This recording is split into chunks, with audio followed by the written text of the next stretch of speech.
Creating custom objects in Salesforce can make your CRM system more tailored to your business needs, and today, I'm going to show you exactly how to do it. Stick around, because by the end of this video, you'll know how to create these objects in no time, and I'll also share an exclusive bonus for a free trial of Salesforce.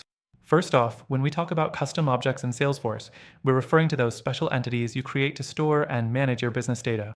Salesforce offers standard objects like accounts and contacts, but sometimes you need to go beyond the default options. That's where custom objects come into play.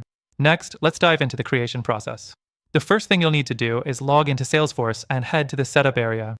Once you're there, in the Quick Find box, type in Objects and click on Object Manager. From here, you can see all the objects currently in your Salesforce setup, both standard and custom. The third thing you'll do is click on the Create New Object button. This is where the magic happens.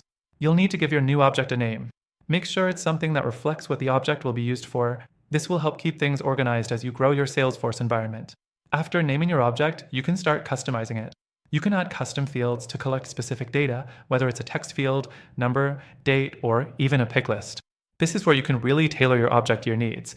For instance, if you're creating a custom object to track vendor information, you can add fields for vendor name, contract dates, and payment terms. Next thing, don't forget about setting up relationships.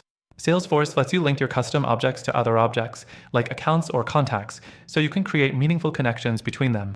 For example, you can create a lookup relationship to link each vendor to an account. Or if you want to go a step further, you can set up a master detail relationship for more complex scenarios where one object's lifecycle is tied to another's. The fifth thing to know is setting up page layouts.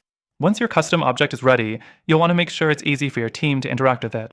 This is where page layouts come in. They allow you to decide what fields, buttons, and sections appear when someone views or edits a record in the custom object.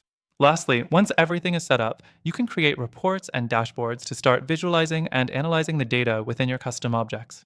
With Salesforce's powerful reporting tools, you'll have insights at your fingertips that help drive your business forward.